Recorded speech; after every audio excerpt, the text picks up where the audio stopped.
And we're back again, last one of the year, I think, because it is December 30th today? Yeah. I think that's today, right? Yeah. New Year's Eve Painful. is 2 hours away. Whoa, So- hey, Meowth, welcome Oh, yeah. to the show. It skipped a little bit ahead. It wasn't Okay. supposed to do that. Not yet. We'll get to you. Don't worry. Oh, we will, because I think she sent 4 or 5. 4. Okay. Yeah, so we'll get to those. Meowth Hour will happen. But for now, the year's over. It's done. There's nothing left to do ever. Yeah, 2013 has happened. You can just unwind now. Just kick back, relax. The worst year of the 21st century thus far is behind us. It was actually pretty bad. I have a list of some of the bigger names of people, like names people might recognize, of people that died. So we'll go through that at some point. Just look back at the year of tears, and just kind of deal with, just bring it up again, just one last time. Just kind of take that load off your back and just set it down here and move on into 2014. Right. Pixel Response. We're part of the healing process. Thank you for joining us tonight.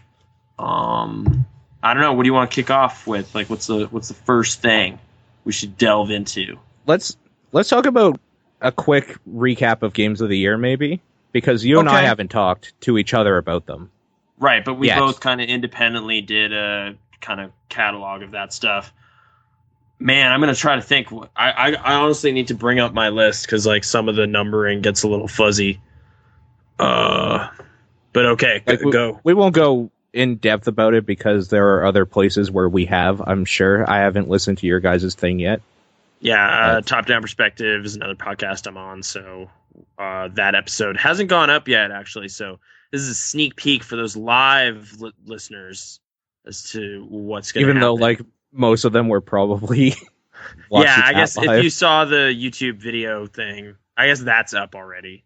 So never mind. But for you audio-only top-down people who are here for some reason, this is going to be cool. Yeah, there you go.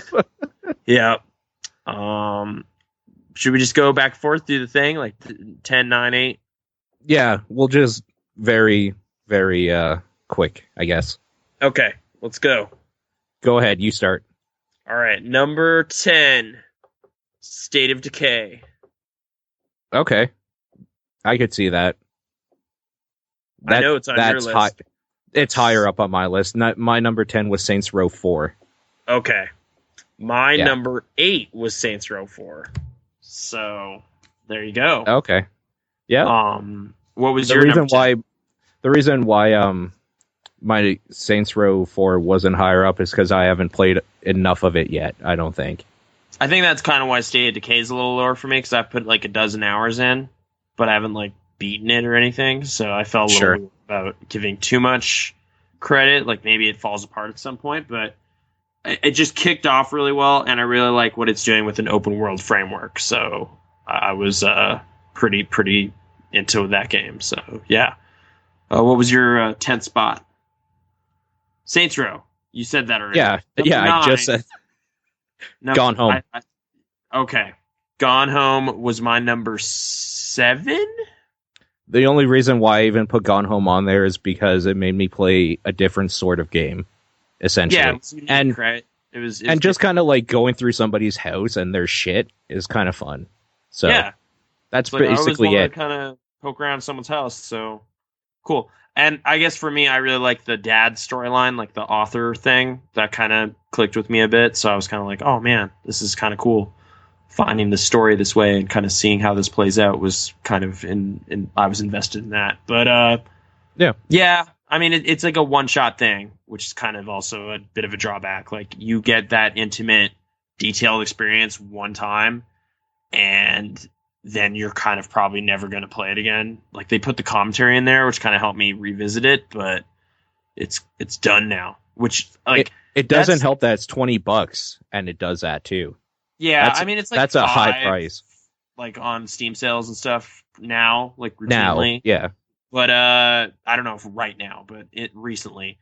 But yeah, I don't know. It was like with game, like, with other media, you could say that too. It's like, well, I'll never be able to read this book or see this movie for the first time. But something about games, like, I just expect more shelf life, like more time out of them. Usually, just as a medium, that is usually like that's just given. So like that or some sort of challenge that keeps you coming back and trying to get better at it. And this has none of that. It's just kind of a cakewalk. You just walk through that house and the story will happen, and then you have seen that whole game. So yeah. What about your number 9? My number 9 was Super Mario 3D World. Okay. That might have made my list just from videos I've seen of it, but I don't have any way to play it, so it didn't. Yeah. I had one really great day with that game. Like, I haven't really gone back to it much. That's kind of why it isn't higher on the list. Like, there might be more stuff to be had in there, but yeah, I don't know. It's cool. It's a great Mario game. So that was that. My number 8 was Saints Row. So what was yours? Path of Exile. I haven't played that. That's like the free-to-play Diablo thing, right? Yeah, it is. So All right. That was number 8. I mean, I guess I should say I did a 6 or 7 hour stream where I went through all of these, played a little bit of each game after I did a description of why I liked it. Yeah. So there's like, you can do that or you can read about it, about reasons why I liked it. Basically, it's a Diablo 2 clone that does enough differently that it warrants like its own like title, I guess. Like, it's not just like a Torchlight 2 or Torchlight, which was just like Diablo 2, a little cartoonier though.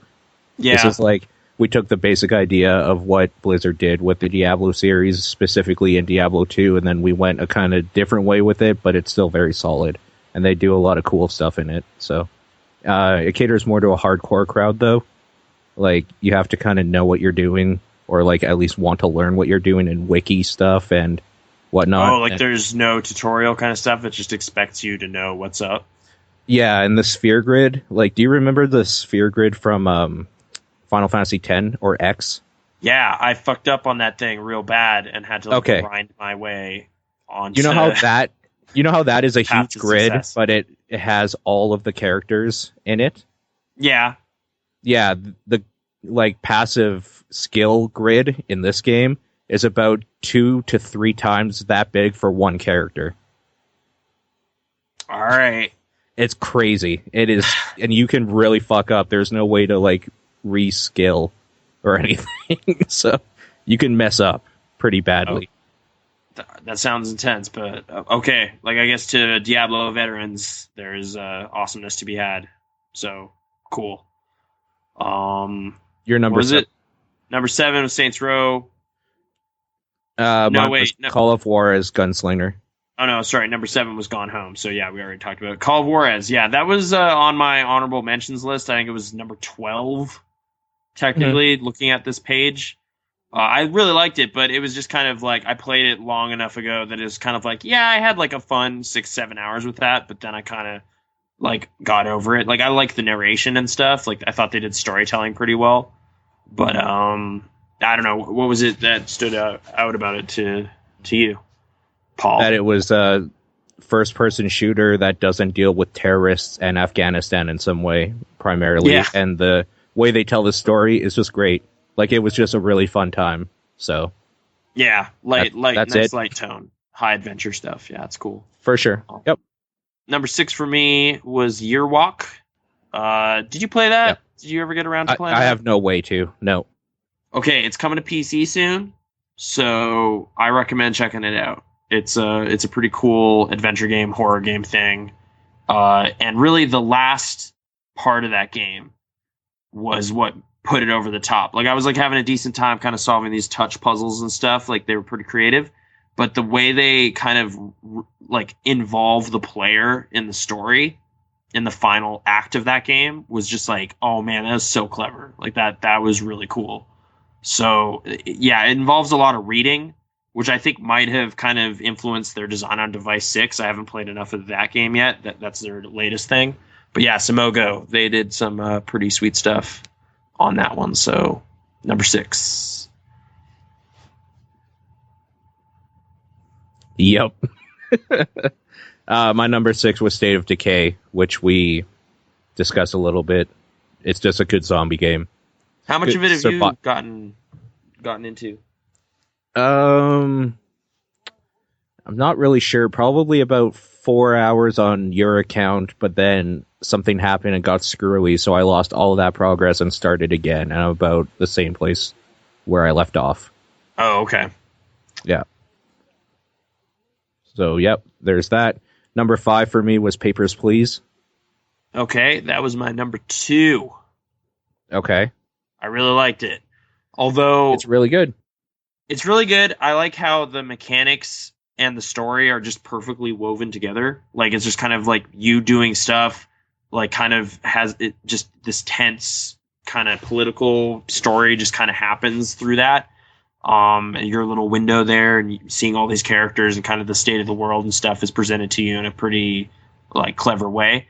I think my issue with it was just like, I want to see more endings, but it's at a point now where it is just tedious to see them, not cool, fun, clever tedious. Like, the gameplay is kind of like, sorting through all these documents, kind of cross-checking stuff, and like your bosses are always kind of keeping an eye on you and you're getting these citations and all this stuff. Like, it's tense and tedious in a work way, but now it's just kind of like, all right, well, I know how to do this day well, and I'm trying to do that, but I'm trying to figure out where is the story branch point in this day. And I'm like just kind of hitting dead ends a lot and replaying stuff for no reason, and it's getting kind of frustrating. So, I mean, I could look at a FAQ, I guess, but something about the way that that game kind of has more content than it knows what to do with me. I don't know. It like, the reason I'm kind of explaining why I'm like detracting from it is because like it was almost my game of the year, but reflecting back on it, it just kind of, the reason I stopped investigating more nooks and crannies is like I got worn out.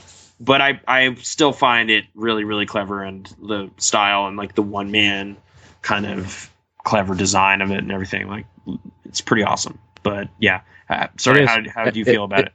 It's just a different experience, and that was enough for me. Really. Same reason kind of Gone Home was on here. Where it's just like, oh, this is different. I think I could get behind this. But yeah. Yeah, not a lot of Border Patrol simulators out there, so. No. There should be, maybe. Yeah. Maybe. Number 4 was BioShock Infinite. Yeah, it didn't really make the cut for me, as it turned out, but I had a good time. It was a fun adventure, but what was it that made it last for you? Like, what was it that the extra special something? It's just a BioShock game.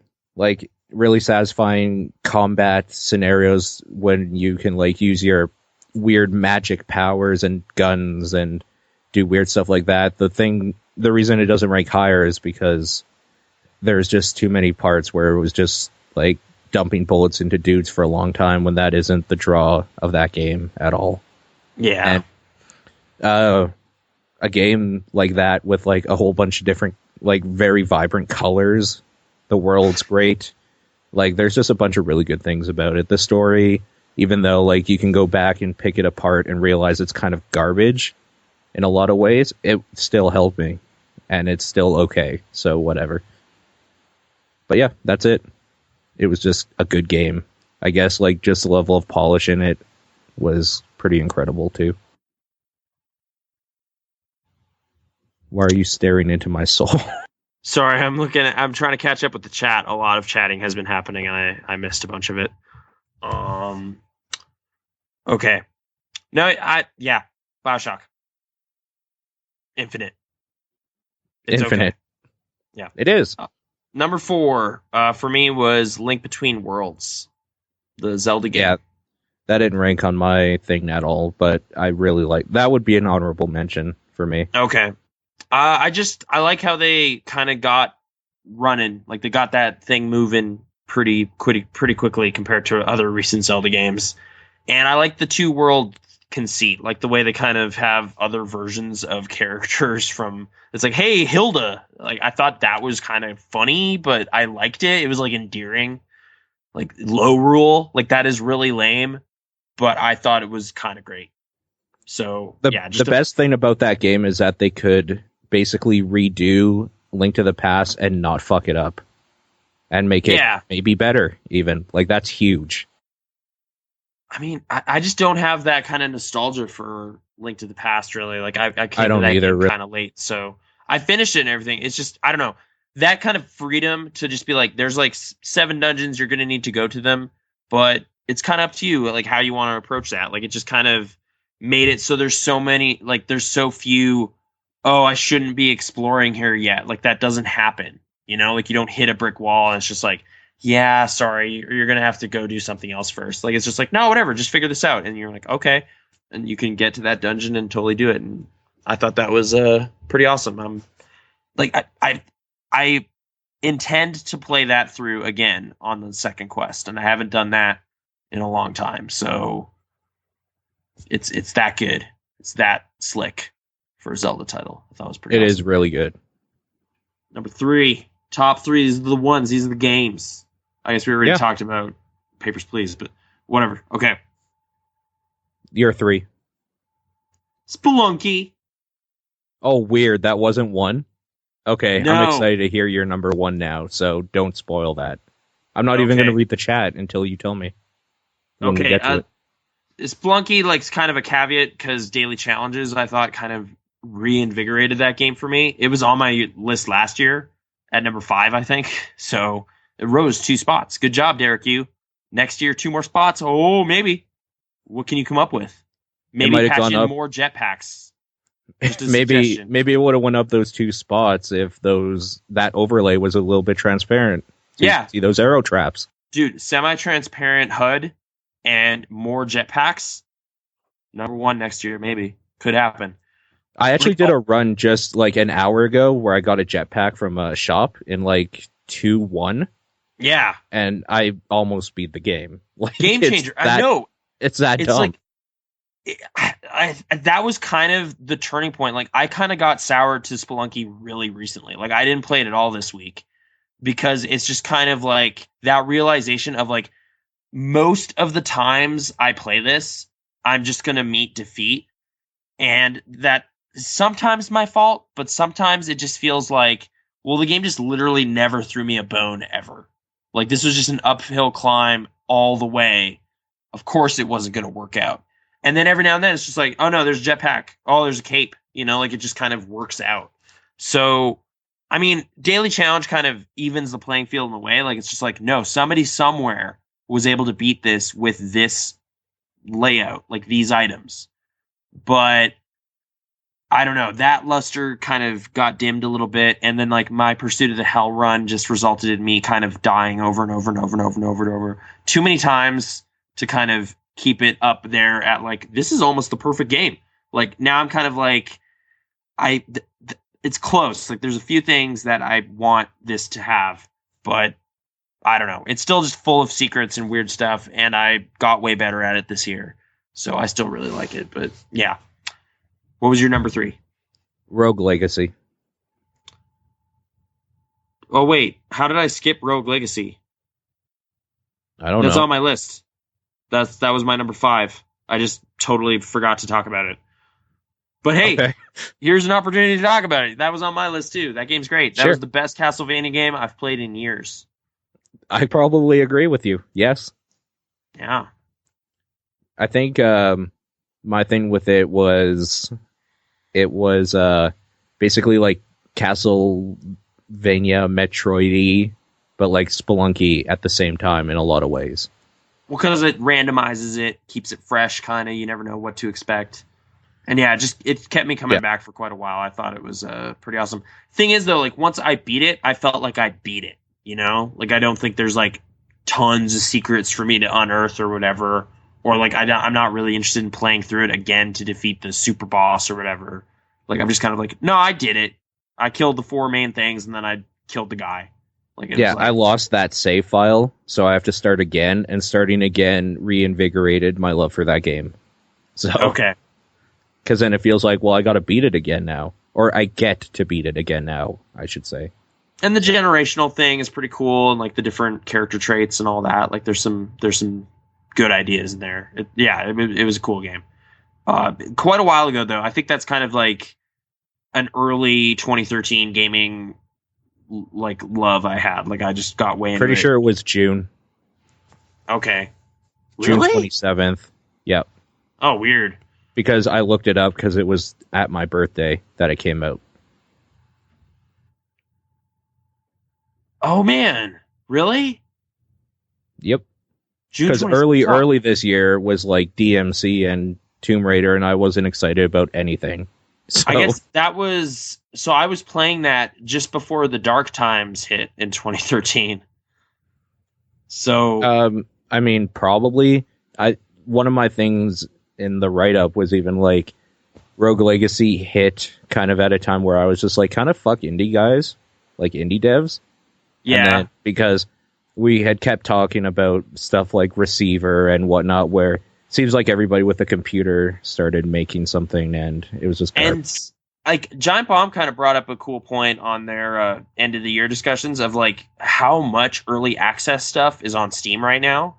Like it's just like, oh sweet, oh never mind, it's an early access game. Like that happens all the time. Like it's in sale recently. It's just like, oh, what is this? Oh, never mind, it's not done yet.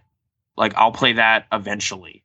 You know, like that's just weird that is so commonplace now. But yeah, indie devs are kind of getting ahead of themselves, maybe in a lot of cases. Like it's just like, I got a good idea. All right, put it out. And it's just like, no. You got to bake that thing first. You got to put it in the oven for a little bit. You know, like I'll see you in a couple years, and then we'll see. Don't just run out there and ask for money. It's kind of weird. Right.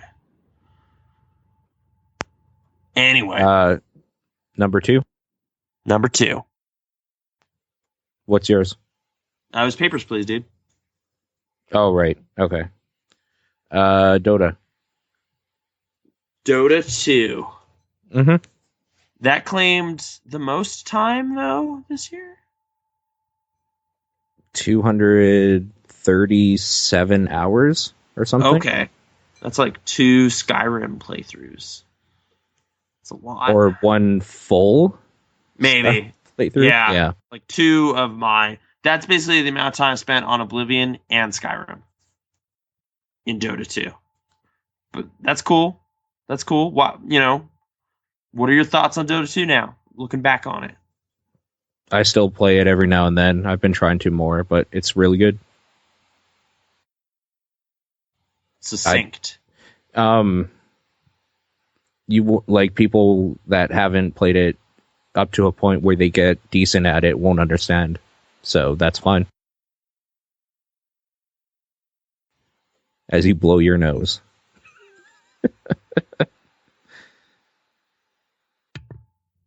Dota 2. Anyway, just messing with you. We should probably say that you're sick.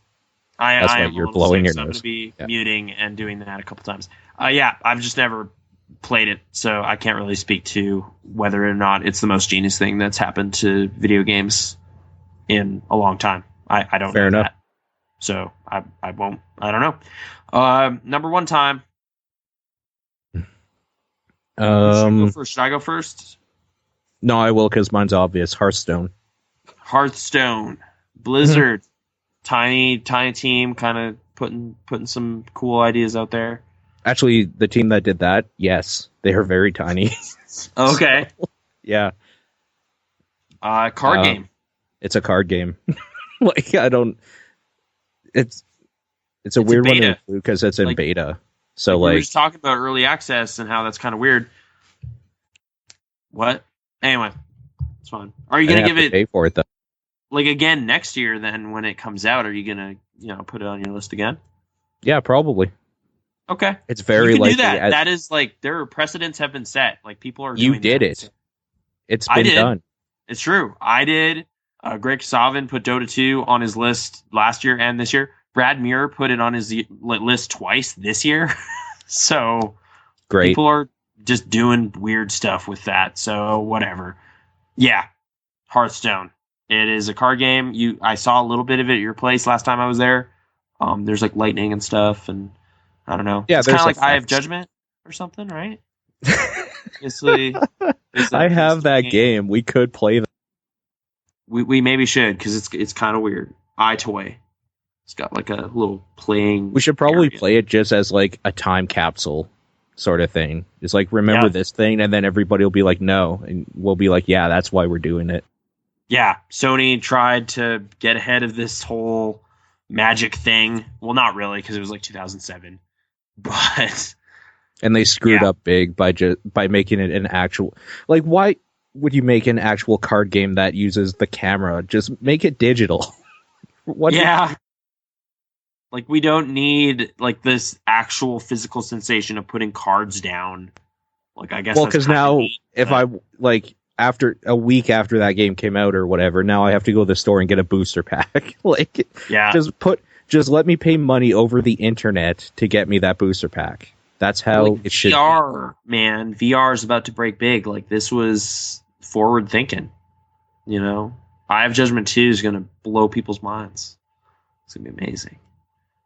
But if there was one, it actually might be really good, using Blizzard as an example at this point. You put on your Oculus or whatever that other one is, the Cast AR, and then you're playing cards, and yeah, it's all going to happen. 2014. I guess I should say Hearthstone will likely be on my list next year because it will be a tablet game. So I will just be playing it every time I'm on the couch. Just like everywhere, just all around. Just like, yeah, it'll be on phone. They're making it for phones and tablets and everything. So I'm going to go down to the coffee shop, get in my Wi-Fi hotspot, play some Hearthstone. It's going to be awesome. Just challenge people in the street. Okay, that's cool. Any guesses? What do you think my number one game is? Like, looking at the omission. Honestly, I thought it was Spelunky. Okay. Or like Papers, Please, maybe. That's up there. It's top 3. Yeah. I'm just trying to think of what else you were into this year. It's going to be so obvious, I think, when you say it, but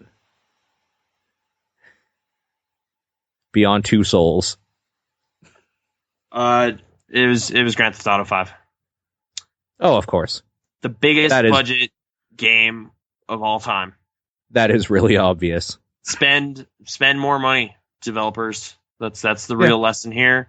Just get hundreds of millions of dollars and then spend it on crazy ass graphics, like tons of actors and music. Just license all this music, and it's key to Nathan's heart.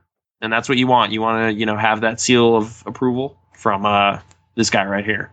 That's what matters. That's the key to the big leagues. So I'm officially declaring now I open a good developer. Rockstar Games. They're pretty good. Official seal of approval. I opened the chat up now because I said I wasn't going to read the chat because I didn't want to get spoiled. Yeah. And the first thing I read as soon as I opened it was just 2 people say, "Damn it, Paul," at the same time. So there you go. Okay. Too much steam train. What? Anyway. Okay. Yeah, it doesn't matter. Anyways, okay.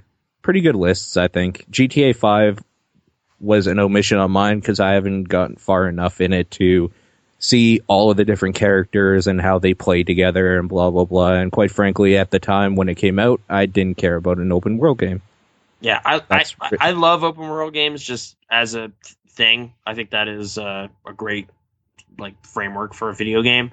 And I liked how the characters kind of were written to cater to different play styles, kind of. I thought they were really clever with how they did that.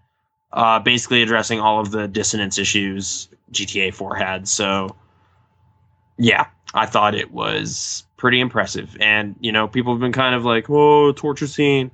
Oh, it doesn't innovate enough. It's pretty much just the same. Oh, Saints Row 4 has superpowers. It's way better.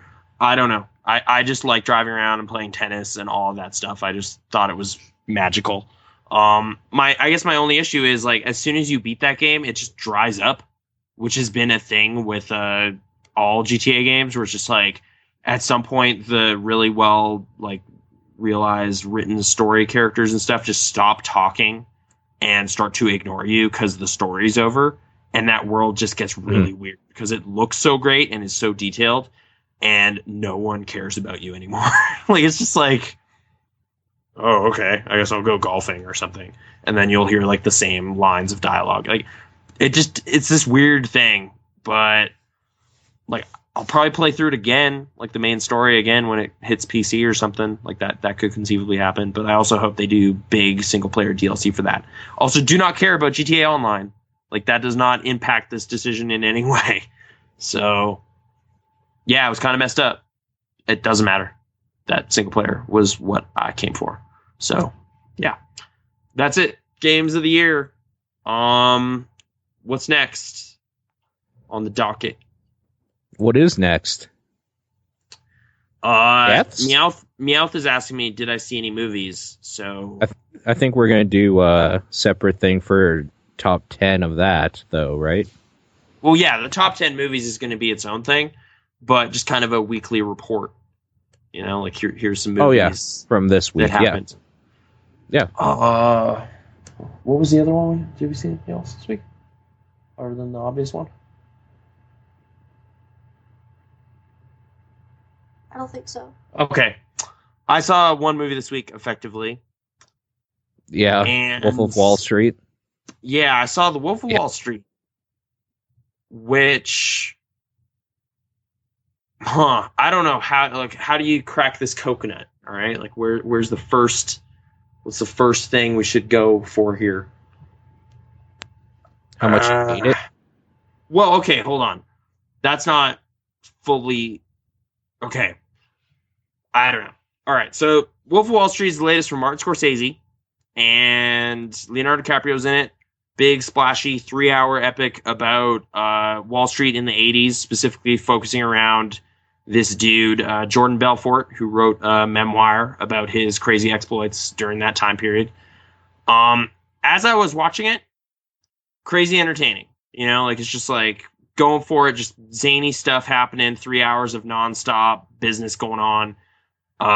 Jonah Hill is in it, and he is kind of wacky here and there. There's crazy hijinks with drugs and sexy ladies and flying around the world, globetrotting, crazy stuff. Then I left the theater and was kind of like, the way the movie ends left me kind of with just this kind of like, what was that? Did that movie like get a little aggressive with me at the end? Like, was it kind of like pointing at me or something? Like, it just seemed like weirdly, like the way that movie ends weirded me out. And I guess I could like just describe the scene or whatever, but I don't want to like spoil the whole thing, but whatever. Basically, it ends with like an audience sitting there like on the movie screen. And I was just kind of like, is this kind of like relating it to me, the audience? Like, is this kind of like saying I'm part of the problem or something? I'm overanalyzing already. Let me just say that I found the characters in this movie just irredeemable and really irritating in a way I haven't found movie characters in like any other Martin Scorsese movie, and like pretty much any movie that comes to mind right now. Like, I was just like watching this totally arrogant dude for 3 hours, and at the end of it I was just like, this was basically like I know in my brain that there's no way Martin Scorsese would just accidentally make a completely irresponsible movie that totally celebrates decadence and like drug addiction and all this stuff, but he accidentally made that movie because I just watched it.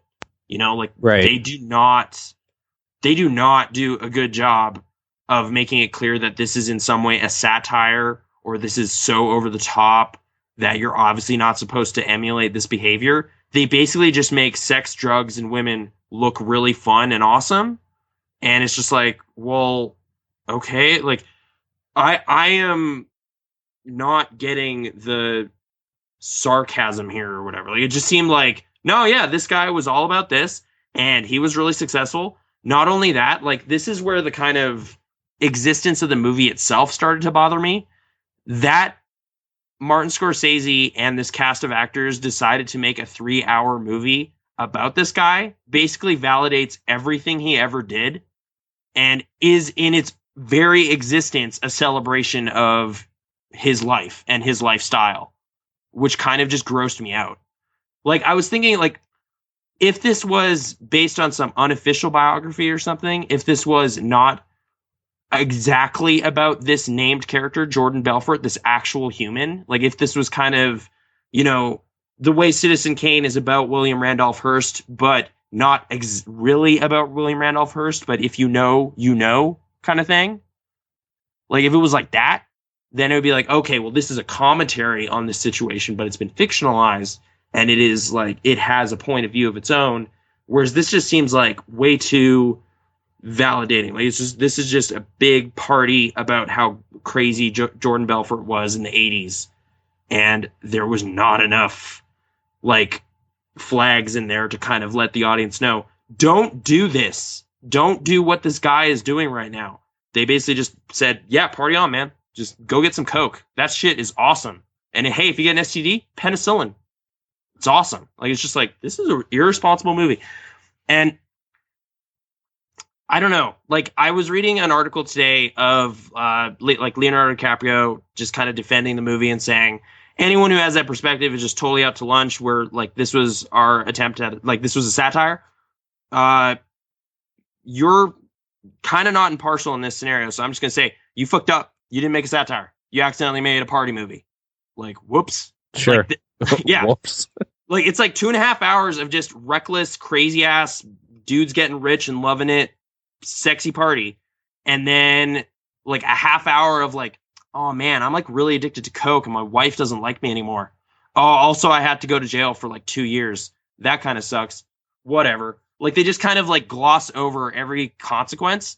And again, for me, like, the real conclusion to this story hasn't happened yet. And this chapter in it, the existence of a 3-hour movie celebrating this dude, is a problem. Like, that's just like, I don't know. That grossed me out. I was just like, I have been duped. I spent $12.75 funding this dude who I now do not like. Uh-oh. Like, I was just not having it. I was not happy at all. You were bamboozled. Yeah, I got bamboozled. I think that's a scientific term.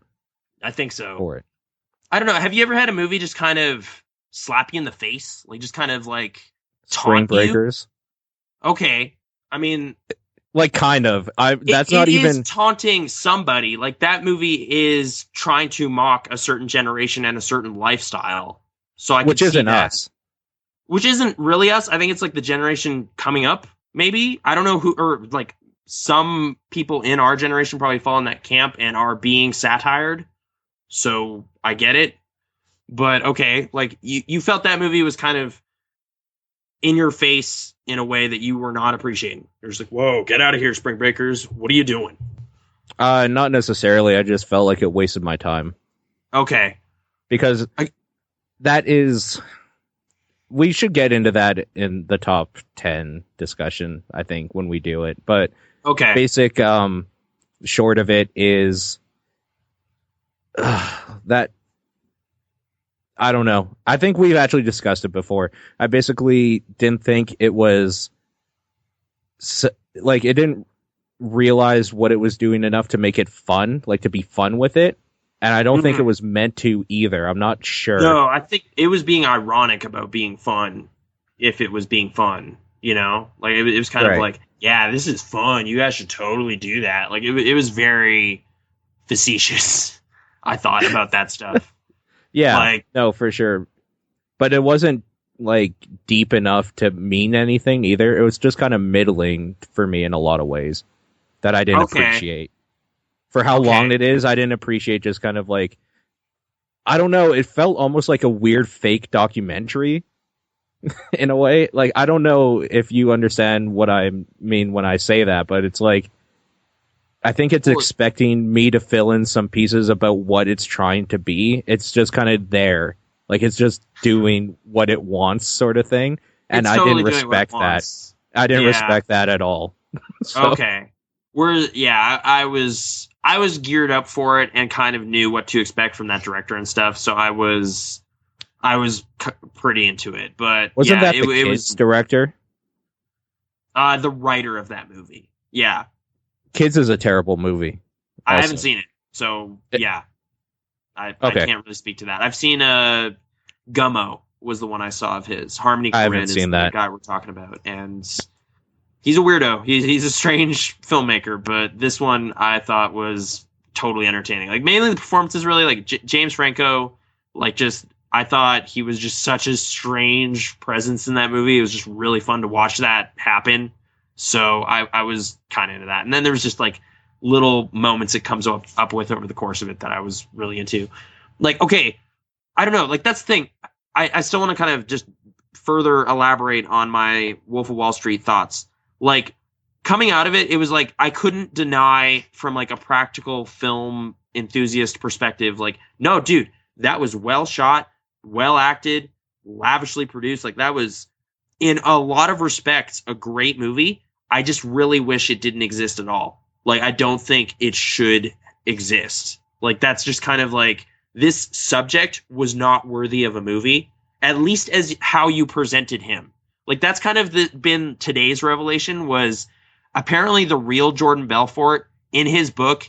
It is very much like pitched as a cautionary tale, like about the dangers of excess or whatever. And the real guy has kind of cleaned up a lot, like with his drugs and all this. Like there's actually been a lot of dynamic change to that person. The character you were presented with for 3 hours is just an irredeemable asshole. Like it was just like hard to sit there and just have this smug, self-centered character just make fun of you for 3 hours. Like there were parts in that movie, like just monologues, that reminded me of kind of some of the worst parts of Mark Millar's adaptations. Like, do you remember the end of Wanted? Did you see that, the action movie? James McAvoy? I did see it, but I don't remember the end of it specifically. No. Like there is a point where the movie just breaks the fourth wall and just basically flips you off right at the end of the movie. It's like, yeah, this week I became like the #1 assassin in the world. Then he looks right at the camera. So what the fuck did you do this week or something like that? Like he just like aggressively looks at you and just calls you out. I was like, fuck you, James McAvoy. I'm out of this movie. But man, there was some cool 3D like gun battles. So you know what? Whatever. It's all good. But wow, that was dumb. This movie just has moments. I want to bring something up quickly that happened in the chat when you were saying about how like you just hated being there because you were just watching this arrogant asshole or whatever for 2 hours. Yeah, 3 hours. Meow took a stab, and she was just like, "I listened to an arrogant dude for 2 hours too, Nathan." Oh, whatever. I'm not like a high rolling millionaire. Sorry, I thought it was funny. That's not bad. Yeah, for sure. Thanks for watching. But like the part of it that just kind of like there are parts where there's just monologues from him that just kind of like, yeah, like he starts to explain IPOs and then just says, whatever, you wouldn't understand anyway. Like it's just like, oh wow. There's just parts of that movie, like the dialogue, where it's just like, this guy's just making fun of me. Like, this is looking at the camera, just making fun of the audience. And like, maybe I get that as like kind of it is deliberate. Like it is like, this is what conceited idiots on Wall Street behave like. It's this weird boys club and it's just this party all the time, like just mentality. And they do not give a fuck about you. But the irony I find is just like, this is a movie made by millionaires about a millionaire that is being paid to be seen by like regular ass people.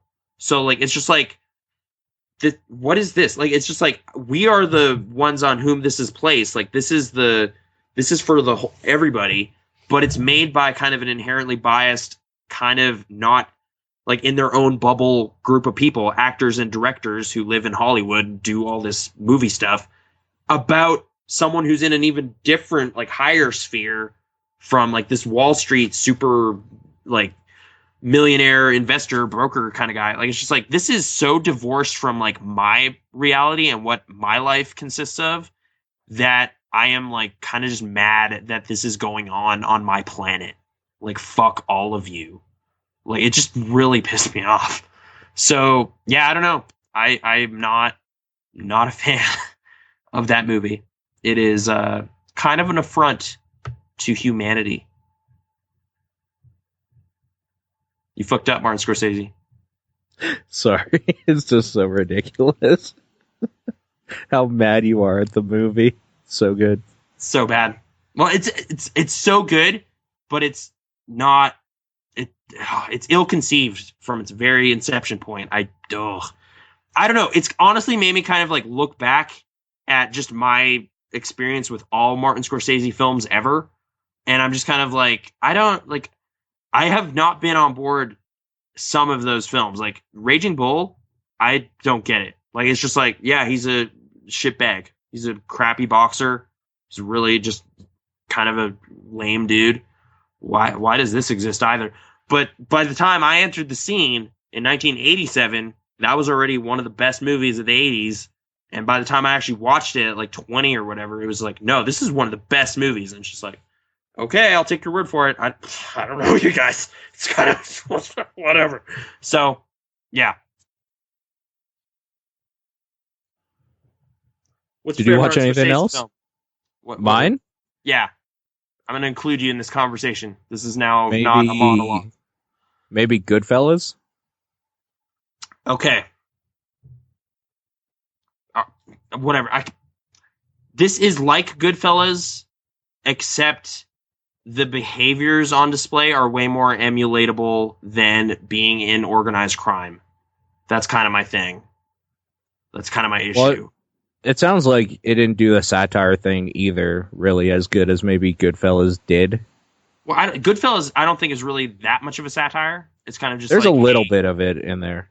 It doesn't like ever since I was a kid, I always wanted to be a gangster. Yeah, like kind of. But yeah. I think my issue, I guess, it's just like that underworld is dangerous. Like people die, you don't want to be a part of that. The way they depict this underworld doesn't look like a problem. Like, yeah, okay. Final little ranty avenue here. The real Jordan Belfort was inspired by Gordon Gekko, the character Michael Douglas played in Wall Street, to be an asshole on Wall Street, and in fact became the biggest asshole on Wall Street. Now, he is himself a movie character who is in a much slicker, much better movie in a lot of ways. He has like crazy charisma and just like fast talking, smooth sailing dude. This movie could potentially create like supercharged mega dickwads for the future. And that makes me scared. Like, I don't know. Someone could watch this movie and completely miss the point very easily and then use it as kind of a jumping off point to live their life in this selfish, conceited way. And just the very, like, that possibility makes me question whether this movie is doing, like, way more harm than it could possibly be doing good at the same time. And like, I just love that this movie character is based on a dude who's basically based on a movie character. I know! It's like culture producing reality that then produces its own derivative culture. It's just like, this is getting to be a problem. Like, this is like, it's like really incestuous in a lot of ways. It's just gross. I don't know. Like, all the thought processes that were produced by this movie have been like incredibly negative. Like, outside of like the immediate sensation of watching this kind of wacky 3-hour comedy with Jonah Hill and Leonardo DiCaprio getting way high and doing dumb shit. Like, after that was over, it was like, oh god, this could be really bad. Like, I hope no one watches this. Like, we need to lock this up or something. Like, this is not good. So, I don't know, man. That movie really did something. Like, you gotta, like, maybe I, like, on some point, it's like, wow, I gotta give him credit. Like, Martin Scorsese's still making whack-ass shit, like, 40 years later. But, I don't know. This just rubbed me the wrong way entirely. So, yeah, Wolf of Wall Street, it's out now. It's something, but just don't do anything, like, in this movie. Like, don't take any of these characters as role models in any way. Not even, like, they have like a FBI character who's supposed to be kind of the one guy who's kind of doing it right. And the sad result of his, crusade is just kind of like so just such a downer. And I think the movie knows. Like, the movie obviously is showing you that, like, no, man, sometimes the good guys don't win. Sometimes the bad guys are just super charismatic and stuff. But again, that this movie is playing a part in that, like, basically slapping the bad guy on the back and saying, man, your story's crazy. You know, like, don't do that. Don't encourage them, is the thing. This is, like, super encouraging to that kind of attitude. And I don't know. But whatever. Hey, see it for yourself. Let us know. Feedback, call the voicemail line. You know, Wolf Wall Street thoughts. Let's have a dialogue. Keep it going. 2014.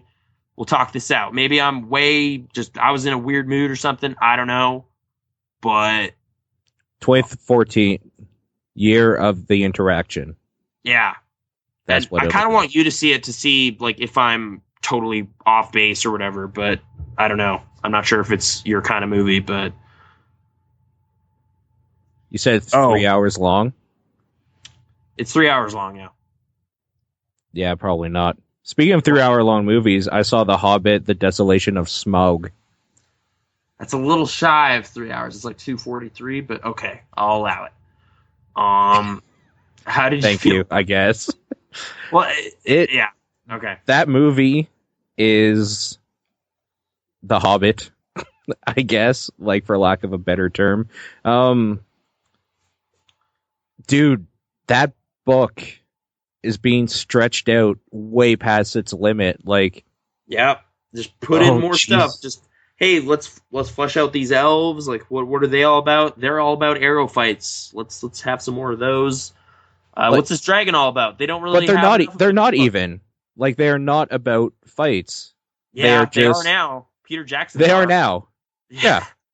I don't know, the tie-in to Lord of the Rings, like the movies, that's there now. So I guess that's so good for their universe. That was not in Tolkien's mind when he wrote it, which it's kind of weird to see that have such a heavy impact on the tone. But I don't know. I kind of, like, some of the tangents they go on, I was like, oh, cool. Like, they don't make enough use of Smaug the dragon in the book. Like, he barely does anything. So now we're going to have this kind of big, elaborate fight scene with him and stuff. It's just like, yeah, okay. Well, you know that part where, like, Bilbo is talking to him? Yeah. That's literally all the interaction in the book. Pretty much. And then he flies off and the end of the movie. And they get shot. Yeah. Yeah. So, like, spoilers for the 74-year-old book. Yeah. Yeah, it was kind of funny because, you know, in those, like, movie pre-show things or whatever, there's one thing where it's like, in the new movie, Desolation of Smaug or whatever, what's the name of the flesh shaper or something, the flesh changer? Oh, yeah, and, like, Aaron was just like, how are we supposed to know that? We're about to watch it. It's like, the book's been out for like 100 years. Yeah. But yeah, I thought he was cool. Beorn or whatever. Yeah, I think they say Beorn in the Beorn. Movie, but yeah, I was always Bjorn. But yeah, whatever. Bear dude. He kind of doesn't get to do a lot in this movie, but I know he plays a big role in the big fight in the third one. So yeah. He has potential to do some pretty cool stuff. How do you feel about those sick combos? Do you see the scene I'm talking about? Sick combo? Like, basically, there's just a scene where Legolas just strings together like 10 orc kills. Oh yeah, yeah. So dumb, but I just kind of had to go like, all right, you did it. That was the stupidest thing I've seen on a movie screen this year. Amazing. Like, 2 orcs with 1 arrow, then he spinning on a dwarf's head and shoots another one. It's just nuts. But I thought it was really fun. That already happened in, like, the Lord of the Rings movies, though. But what I found he's, like, weird, flying on shields and stuff. But something about the way this scene was staged was just like, this is like Arkham City, but with an elf. Like, it was just put the numbers on the screen at some point. It was just so silly. What I found weird was how it doesn't seem like elves age so much as they start older and get younger as the series progresses. Because Legolas in The Hobbit 2 is way older looking than how I remembered him from the Lord of the Rings movies. Well, that's because Orlando Bloom is a human and he ages. So. Unfortunately, he is a human. Or maybe once you rid yourself of racism, you look younger. That's the lesson. Because he hates dwarves so much, but then his heart is purified by the love that comes by being part of the Fellowship, and then he gets to look younger. There's obviously something that has to happen in 3 to make that even make sense, because in Fellowship, he was just kind of like, yeah, our kind doesn't really hang out with dwarves. We're in The Hobbit. He's like, yo, fuck this race. Like, he is so racist in that movie, but then in the, like, things that come later, he's just like, no, they're whatever. We just don't maybe in their mind, like, the relationship between, like, Éowyn or whatever and Fili, like, kind of tempers him a bit. Like, it's just kind of like... Maybe, yeah. Maybe that's, like, his first time of seeing, like, oh, our races can get over this thing. Maybe, like, he has an example in his life that he has to mull over for, like, 30, 40 years or whatever before the next movie. I don't know. His eyes look weird.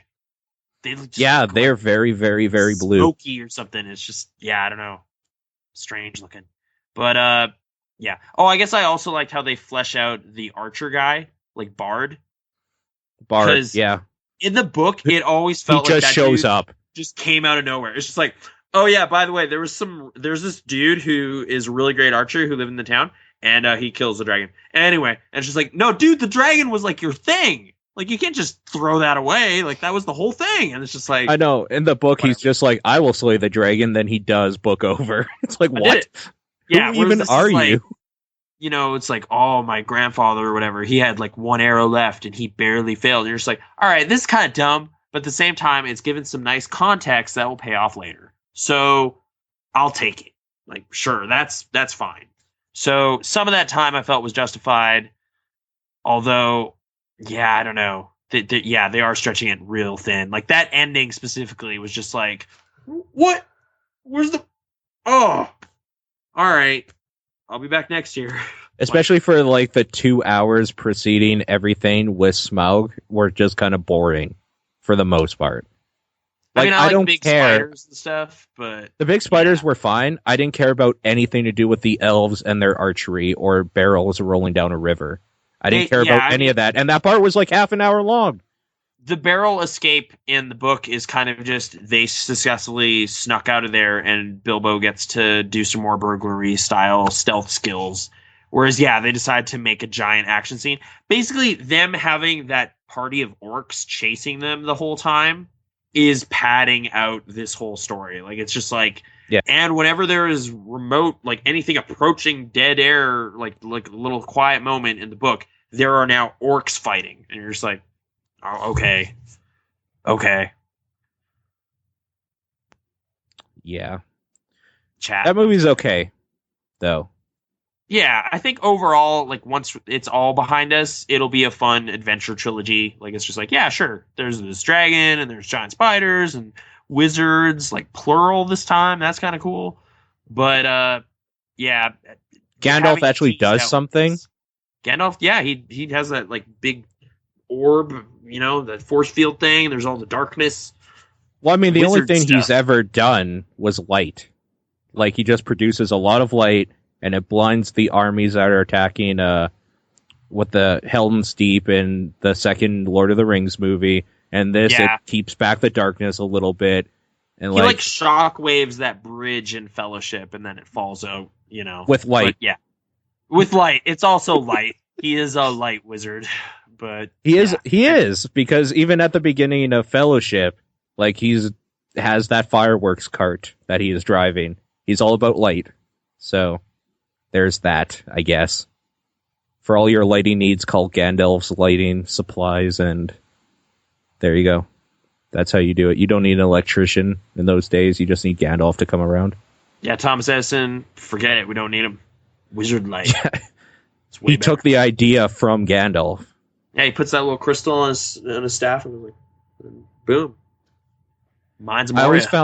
I always found that so dumb. It's just like, you're a wizard, and like, yeah, he's just like lighting a small torch or something. It's like, No, just wave your hands and make light appear everywhere for like 15 minutes.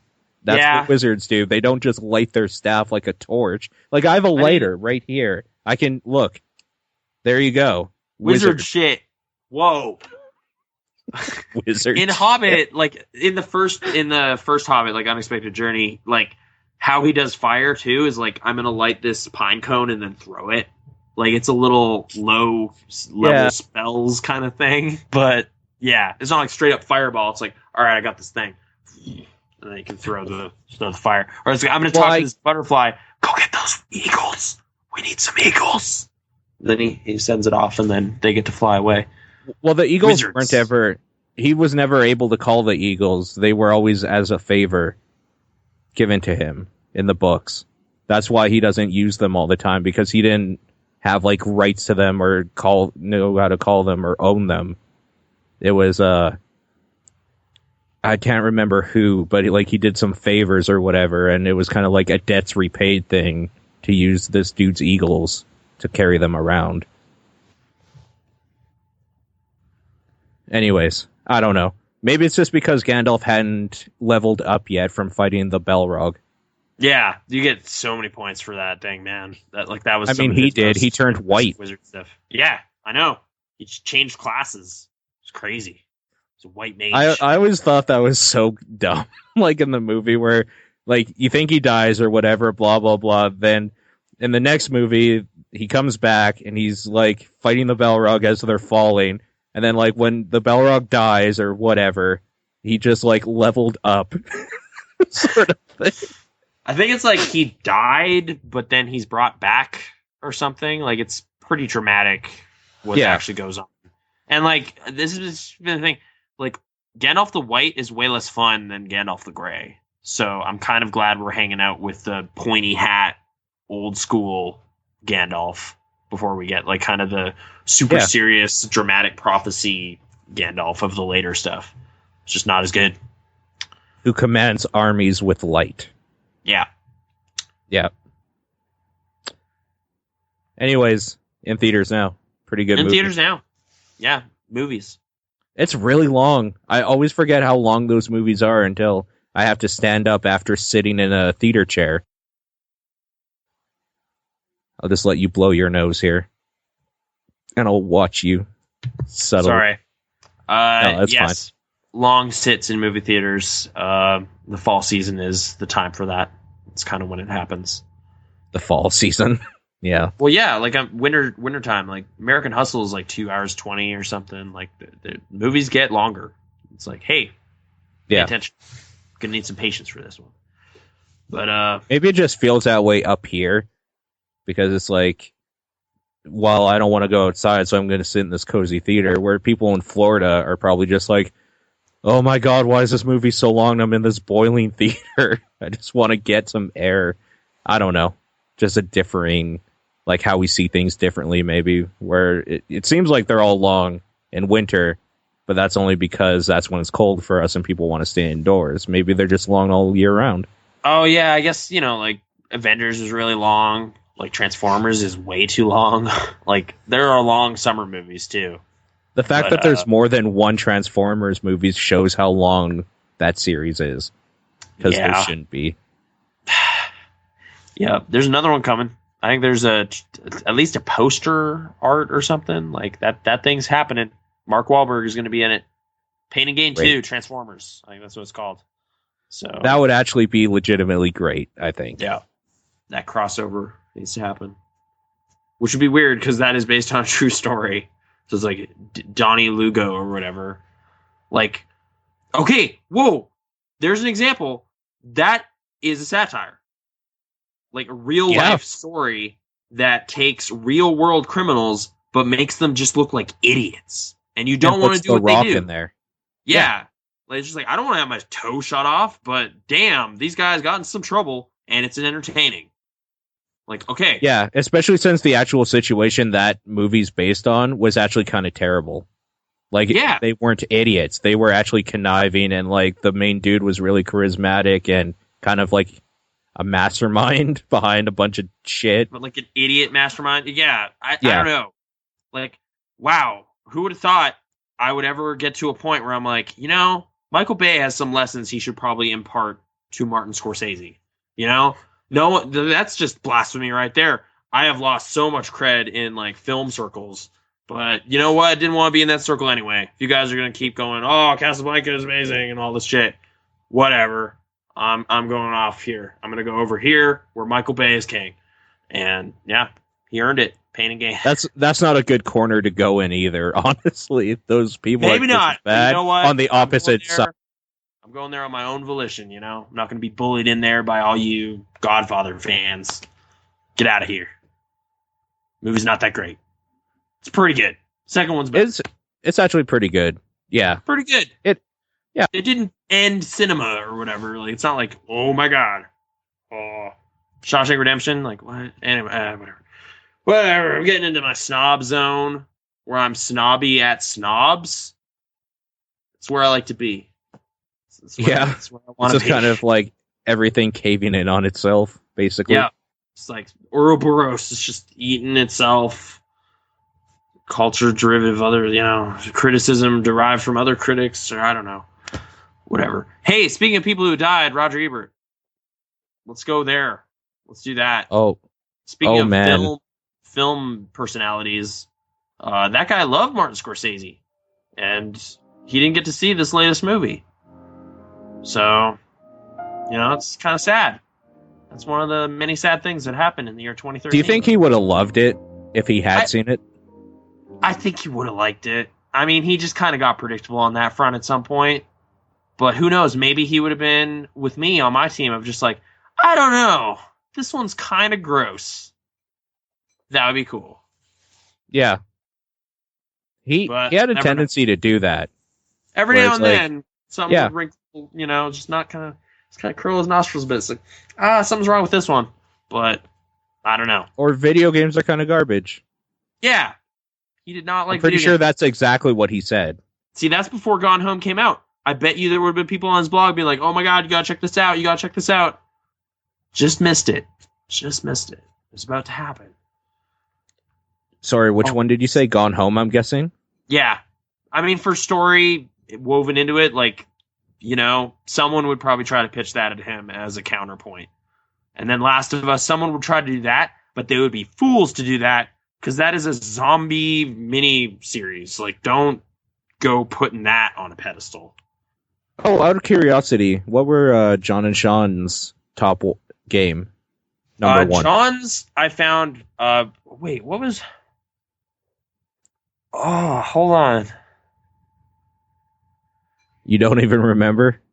Didn't you do that like earlier today or yesterday?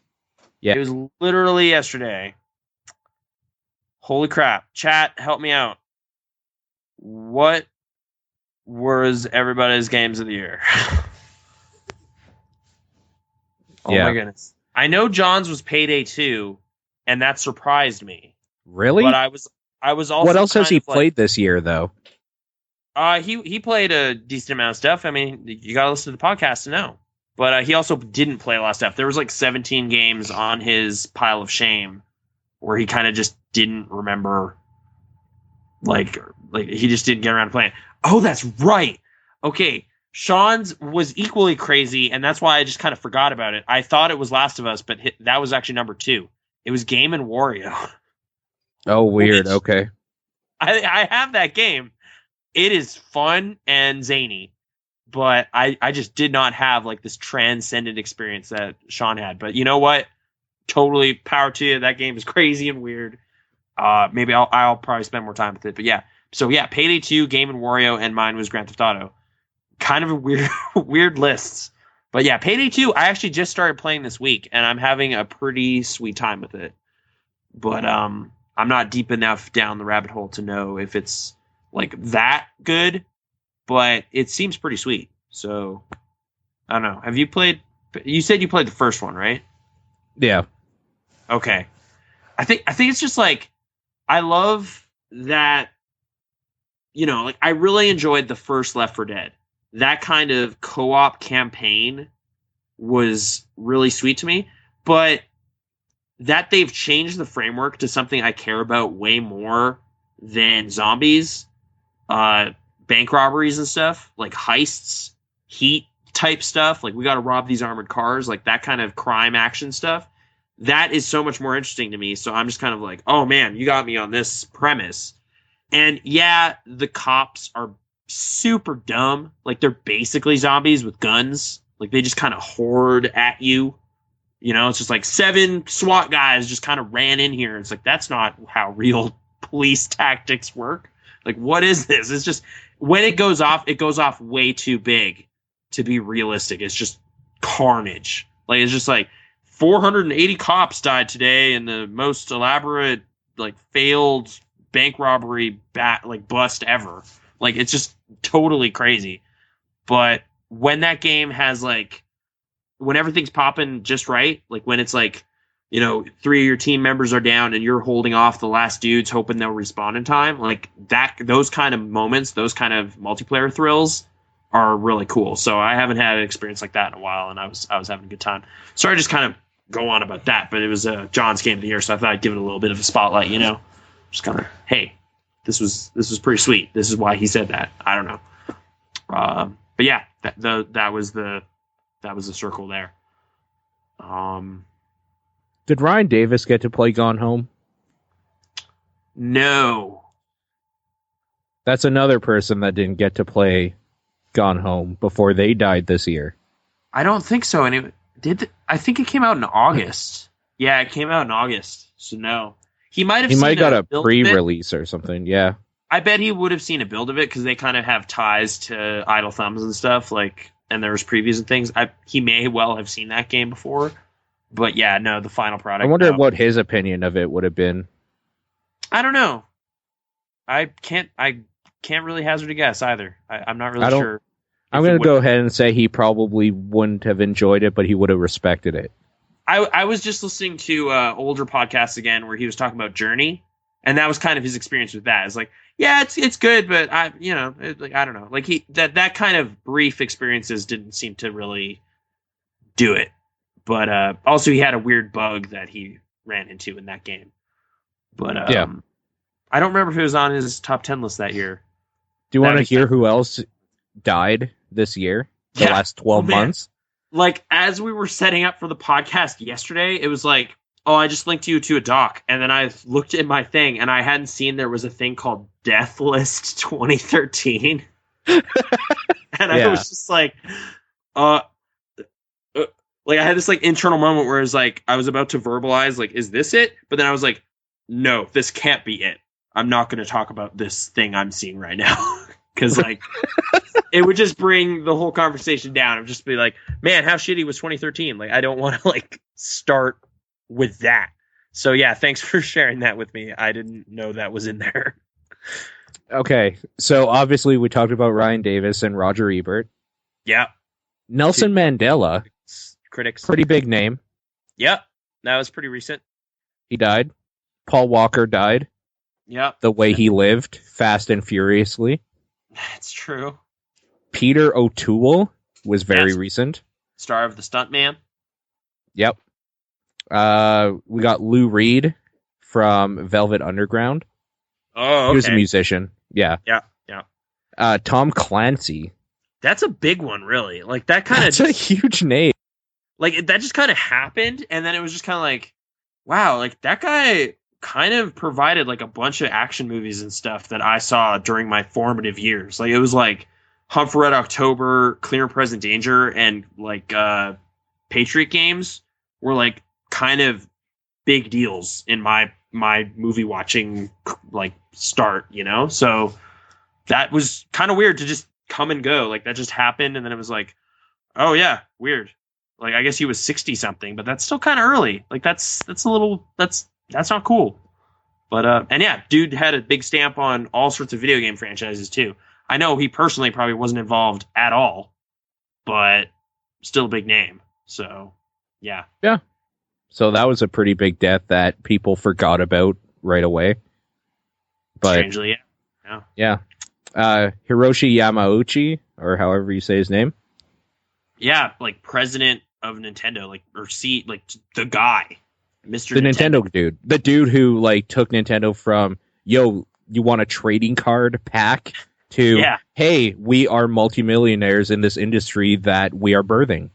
Well, like video game, yeah, like took a toy company and made it a video game company, and like just reading that book, how Nintendo, what was it? Changed the world Conquered America. Conquered America. Like that dude, like kind of the ideas that came out of his head and like how he was investigating online features and stuff way before it made sense. Like that guy was kind of a visionary in a way, and I just didn't know anything about him. So, yeah, kind of crazy. Yeah, he's gone. James Gandolfini. Yeah, Tony He Soprano. died this year. You remember that one? I bet you didn't. No, I did. He was in one of my favorite movies from last year, Killing Them Softly, and now he's dead. Yeah. Oh wow. Okay. He was in one of my favorite movies too, 8mm. Okay. That movie's pretty good. I like that movie. What can I say? He plays a kind of a dirtbag, but he's good at that. That's a talent. So speaking of talent, Chris Kelly died. One half of Chris Cross. I don't know much about that, but okay. They were the reason why kids would wear their pants backwards. Oh, really? Wow. It's like a huge impact on fashion, and I'm sure music in a way. And they made huge strides in the rap game with songs entitled I Missed the Bus. I have missed the bus before. So I know, it's relatable. Yeah, now that I know there's a song like, empathetic to my plight, that's great. That's cool. Fresh.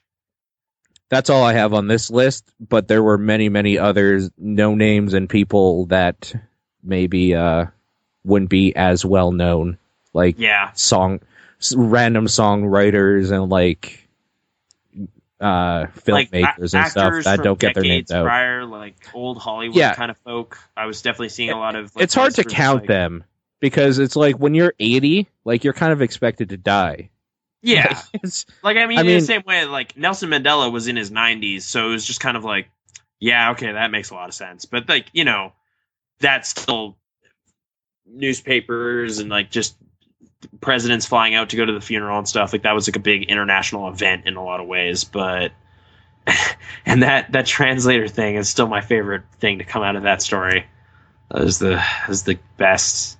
How did that happen? Like the fake sign language stuff. Yep. Just went on stage, just stone cold, just did it. President's right there. No one stops him. No one questions. It was amazing. Why would you question them? You expect them to be doing the right thing. Yeah, I know. It's so great. It's just like this social contract thing that was being violated flagrantly, and no one noticed until later. So good. Anyway, yes, no, that was very sad. That was a very sad story. So, pour one out. Like pour like everybody 10 out. Mentioned. Yeah. Was it 10? Pour them out into your gullet. Like just, it's a drink in here. You're right. It was 10, which is almost one a month. Yeah. For the whole year. Like a big. Every year had a little tragedy for you. Like every month. It was just like, oh well. I got that. Or in the case of like Paul Walker and Ryan Davis, huge tragedies, but whatever. I know. Like, it was so weird. Like this year was kind of like this weird battle. Like the stage was set for it to be one of the best. Like it's like the new Daft Punk album is finally coming out. Going to E3, Next Generation Games. Like, yeah. Like just stuff happening. And then it was just like, oh, but death is going to be this grim shadow over all of it. It'll just suck the fun out of everything that you were happy about. It's just like, oh, takes a lot, It's just great. Fate. Eminem's new album. Yeah. Well, that turned out. I honestly have no idea. I haven't heard it yet, even. I haven't either. I've heard good and bad things, but I am not the person to know. So, yeah. But I don't know. Yeah, it was a year where I went in really excited, and there was always something on the calendar I was looking forward to, and then something unexpected would derail everything. Your Nine Inch Nails concert was like the worst one they've ever done, apparently. Like, it's just like end of the tour. It's just like, yeah, let's just not turn on this stuff. I don't know. I still feel like I just had weird expectations or something, but I had been promised like a life-changing multimedia event, and then I just saw a rock concert, and that didn't fit the bill, you know? Whatever. Should we get personal too? Let's get Sure, personal. a little, okay. So this year you lost your one job that you enjoyed. You got kicked out of your house. I did. Our city flooded. Our city flooded. Yeah. I lost my job earlier this year as well. Yeah. I lost my car. I got back from vacation to have my car had been impounded. Like, it's just like this weird classic like tragedy of errors. But yeah, no, that was this year. It's just like I used to have a car and now I don't. I have debt. It's just bad. That was a good time. Our city flooded. I forgot about that. Yeah. Like it was really bad too. Yeah, it was weird. We have a book about it. Like, it's just to commemorate the thing that happened. And that was, whatever. It's not even interesting. It was like Christmas giving was apparently down this year for a lot of charities. And the theory was everyone kind of felt like they already did their charity when the city flooded. So they were kind of done with that. I didn't do shit. Yeah, exactly. It's just like, fuck off. My basement flooded. I don't care. Go away. You were like a roughneck for a while there, where you were like pumping the water out. You were part of like the crew. I know. Our stadium was like mud coated, and I went down there and I needed a temp job. And yeah, that was like work crew stuff. I've never done that kind of thing. Like squeegees, huge squeegees, just mud and water. It's weird. Disaster zone stuff. The Stampede. We had that thing. I don't know. Yep. I didn't go to Stampede this year, as I didn't last year either. So that's a yearly thing, though. That wasn't 2013 exclusive. Yeah. Oh, the Comic-Con was good. I didn't go to that this year either. I didn't do any conventions this year. Don't remind me. I think it was just all that baggage made PAX it just couldn't lift it, you know? It's just like, can you relieve all this weight? No. And then I just got even more depressed. Like, it's just like double whammy. But we never talked about Anchorman 2 on the show. Should we even get into that? Like, it's kind of a while now. Do you care about those movies? Like, I enjoyed Anchorman 1. Just I don't know, just for what it was, I guess. Just a stupid movie. So yeah. But how was Anchorman 2? I liked it. I thought, like, considering what it is, like, it's a follow-up to like decade-old comedy that a lot of people like a lot. Like, they kind of went for some original story kind of stuff that I was, like, they do make a lot of callbacks to jokes you remember, but that's kind of what you knew that was going to happen. But they also just come up with some new really dumb gags that, I don't know, I was laughing for the most part. I thought it was pretty funny. And them kind of taking on like 24-hour news as like a thing. Like, I thought they actually did more with the newscasting story thread than they did in the first movie. Like, the first movie, all the news stories they're covering are just nonsense. Like, it's just like, there's a panda giving birth somewhere. Like, all this stuff. Like, they just kind of, it's really goofy, and they just don't care.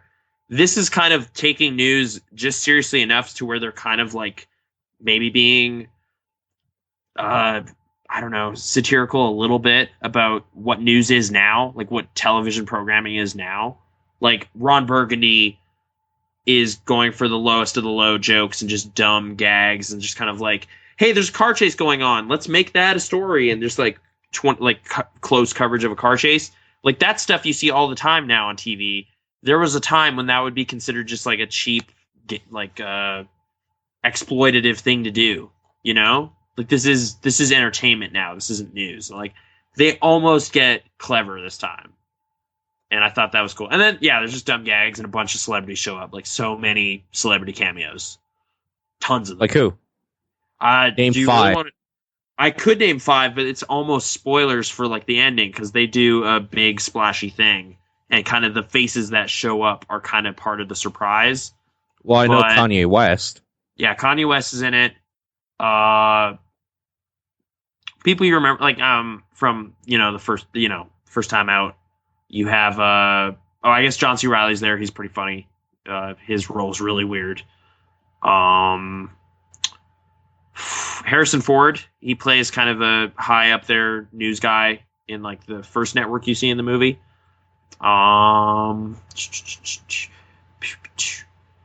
Kirsten Wiig, I don't know if she counts as a big star, but she has a small role in there, and she's pretty good.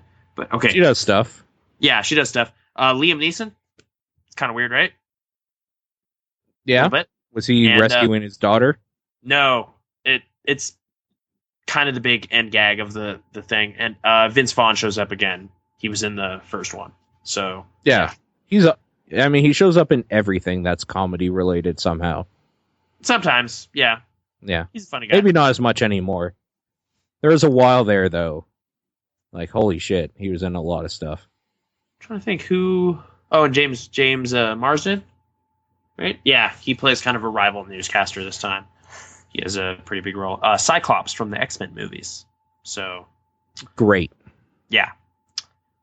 I don't know. It was... and Dylan Baker. Dylan Baker has a weird... Like, he's in it a lot. And I mostly know that guy as, like, weird dramas and stuff. Like, he was in Happiness, which is, like, just this really fucked up movie. He was Dr. Connors in the original Spider-Man movies. He kind of plays this guy that, like, reaches out to Ron and hires him for this weird news network in New York or whatever. And I don't know. It's kind of neat to see him in a big movie. But, yeah, I was under the impression that movie wasn't doing very well. I guess it's like at 90 million or something, so it's doing okay. But I thought that would be kind of like a giant comedy event, like the way The Hangover was making like 70 million or 100 million at the box office. I was expecting that kind of opening, and it didn't get anywhere close to that. So I was just kind of like, come on, I thought you guys were way into dumb crap like Hangover 2 would come out for Anchorman 2. I mean... Come on, these guys are high-profile comic actors, but I guess they don't have that kind of credit anymore. Yeah. Maybe the one kind of post-movie discussion that I had with my friend Ryan, not enough Paul Rudd. He doesn't get to do enough funny stuff, which was kind of disappointing. That seems like a shame, yeah. Yeah, he's kind of a little bit wasted. Like, Steve Carell gets a lot of moments, Will Ferrell, obviously.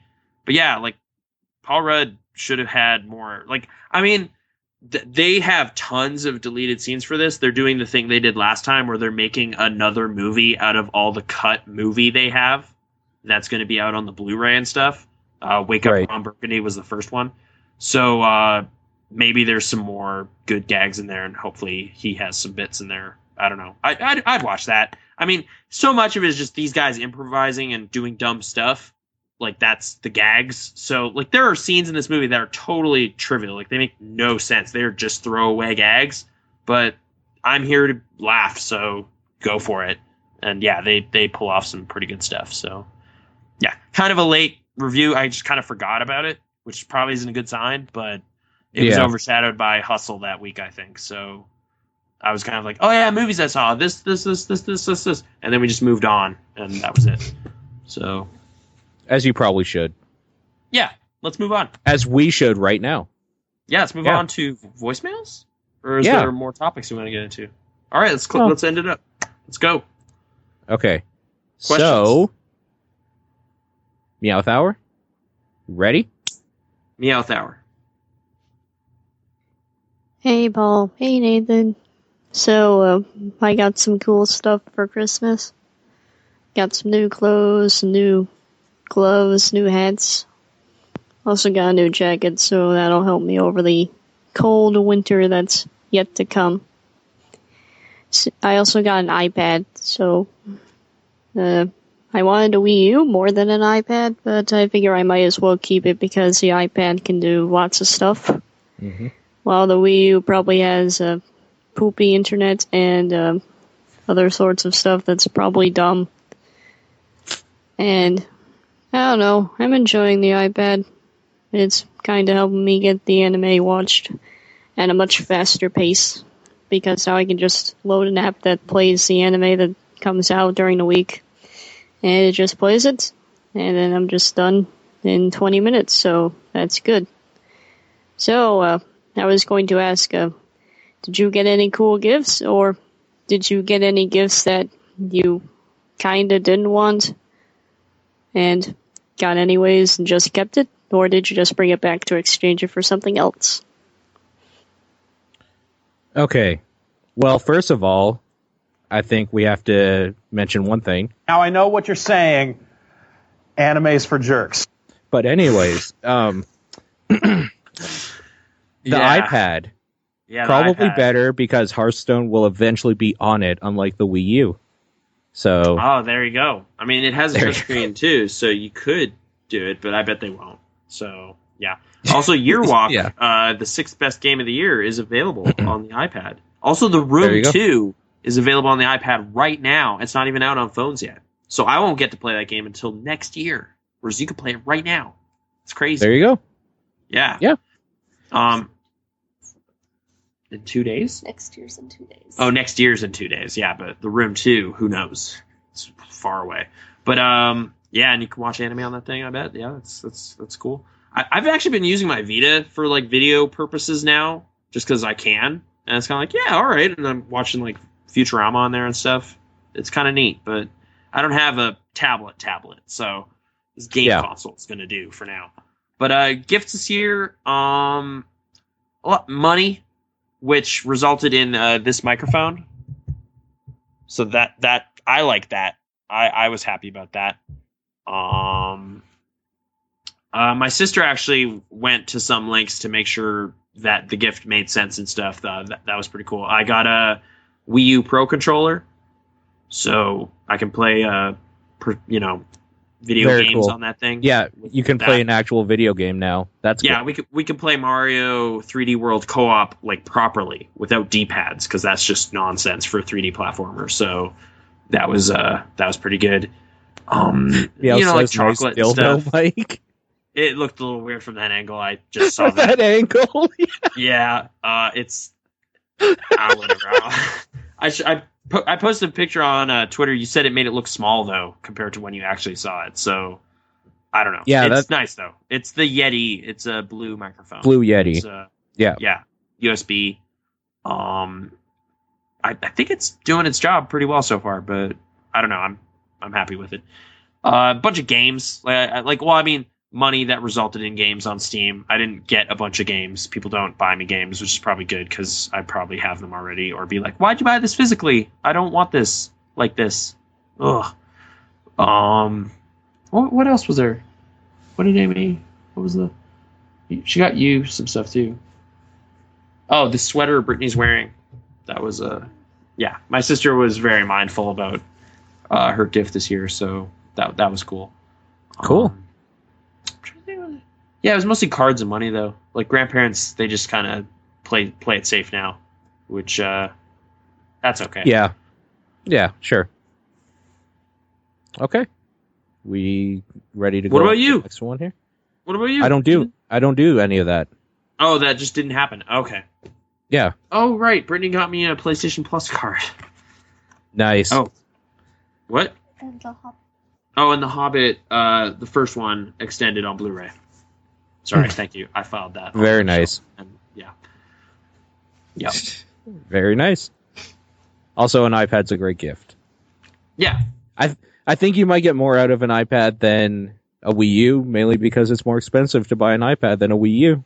You can save up for a Wii U easier, so there's that. Way lower barrier for entry, yeah. So, cool. Yeah. Okay. Next question. Hey, Paul. Hey, Nathan. Well, I guess during the vacation I kind of got sick, so now I feel gross.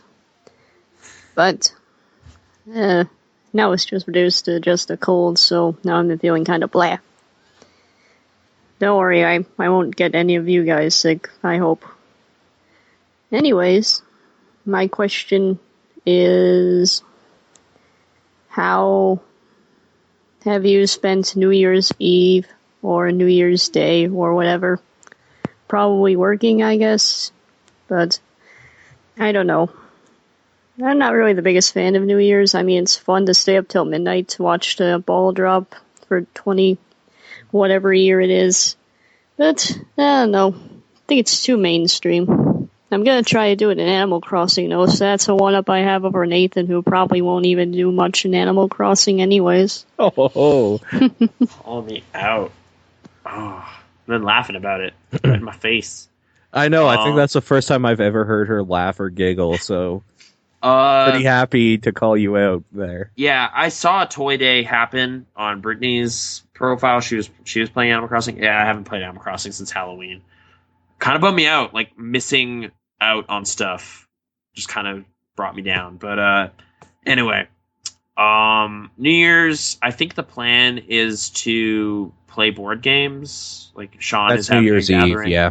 So I think the thing like that kind of for a while New Year's was cool because like, oh man, you get to stay up till midnight and see the year tick over. At some point, staying up till midnight became such a not event that it is just kind of another day now, but it's a little weirder. Like just a little. That is literally happening in half an hour for us, and has happened it's just like an hour and a half ago for other people. Yeah, like some of the magic is gone. We used to go to like big parties and there was like big countdowns and all this, and then playing the Blues Brothers game on Super Nintendo. That just came to mind. We did that one time. I don't know what, but yeah, it is less of an event now. It's just kind of hang out somewhere and then it's midnight and then you probably stay up way past midnight. For a while, I was maintaining the tradition of playing Rez every year. Yeah, I think I did that 2 or 3 years in a row, but that probably won't happen this year. That game's great though, and it's short. You can just jam through that thing. So, yeah. Like for me tomorrow, I will be working, then coming home and probably cutting a few episodes of Game Dudes, and then going to sleep for work the next day. That's, no event at all then. Yeah, I have work until like 5 or something. We close early. I didn't know businesses closed early for it. That's kind of cool. But, yeah. Well, Nothing retail too crazy. We don't at all. There'll be someone there till 1 a.m. tomorrow, as the next day, as every day. Thankfully, that's not me. Yeah. But yeah, that is what's happening with us, I guess. So next. Hey, Paul. Hey, Nathan. Well, the Game of the Year podcast I watched last Sunday was pretty interesting, I guess. Although I noticed the stream kind of kept lagging for me. I don't know if it was because of YouTube or because there was 100-something people watching because, they have that John guy. And John kind of attracts too many people to the stream and makes it too mainstream. And I'm not good with crowds. So I didn't really chat too much. But I did kind of burn some of John's fans, so that was pretty fun to do. I don't think they noticed too much, though. Anyways, the question is, hey, Nathan, how's the Splunky life going? Are you a pro at Splunky, or are you not a pro at Splunky, or are you aiming to be a pro at Splunky? Also, hey, Paul, have you played any games that are good as Splunky is to Nathan? I don't think anything in this world exists that's as good as Spelunky is to Nathan, so no. So maybe GTA 5 or Papers, what? Maybe. Whatever. No, but yeah, the amount of time I put into it and stuff. I don't know. Like, as I said, I kind of burnt out on it a little bit in the recent past. It'll probably get me again at some point. Like, I kind of want to be... I want to beat that game. But, yeah, right now I'm kind of licking my wounds for a bit. It kind of kicked me around a little bit too much. So you were playing a decent amount of Splunky, though. I was just looking at your profile, like 20 hours or something, right? Yeah, on Steam. Keep in mind, I bought it the day it came out on Xbox as well. Yeah. So you've lost some time. Yeah, no, it's easy to pick up and just listen to something and play, which is good. That's a good thing to have. Listening to a podcast or music or whatever and just playing. That's what I like about it. I'm going to go ahead and quickly say in the chat, let me know how you burned some of his fans or whatever, because I'm curious as to what that means. And I know there's like a 20-second delay because of Twitch being weird lately, so we'll keep talking until you tell us or whatever, then we'll say it. But and it's like we're getting too mainstream over on Top Down. That's weird. I thought that was really funny. Yeah, getting too popular. This is like what is this, like the clique or whatever that just like hates the jocks or whatever in high school. Just like except I'm in both, so it's like this weird. Yeah, just like bouncing back and forth, self-depreciating thing. Yeah. The question was primarily about Spelunky, right? Was there another question in there? Or? About if there's any video games or that I've liked as much as you like Spelunky. Okay. Hearthstone, Dota 2. In previous years, Resident Evil. Yes. Okay, I just want to also use this as a brief, like I kind of forgot to talk about it, but the reason like the past couple days anyway I haven't been playing Spelunky is I've been getting way into this game called Cook Serve Delicious.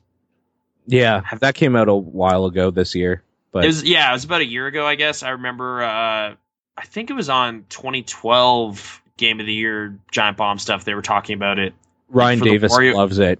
Yeah, Ryan Davis loves it. I was checking the developer's blog, and they have kind of a tribute to him. They actually have a burger in the game named after him. So I was like, oh, shit, this is awesome. But that game is kind of scratching the same itch as, like, Tapper did, you know? Like, where you're just kind of, like, juggling all these customers, except it's way more complex. Like, the way they make use of, like, the entire keyboard to just kind of keep going through all these orders and stuff. Like, I am really liking the gameplay loop and the feedback loop of that game. Like it, and the music is awesome. Like I've been really, really liking that. So I just wanted to kind of give that a little spotlight. Like, is it the new Spelunky? Who knows? We'll find out.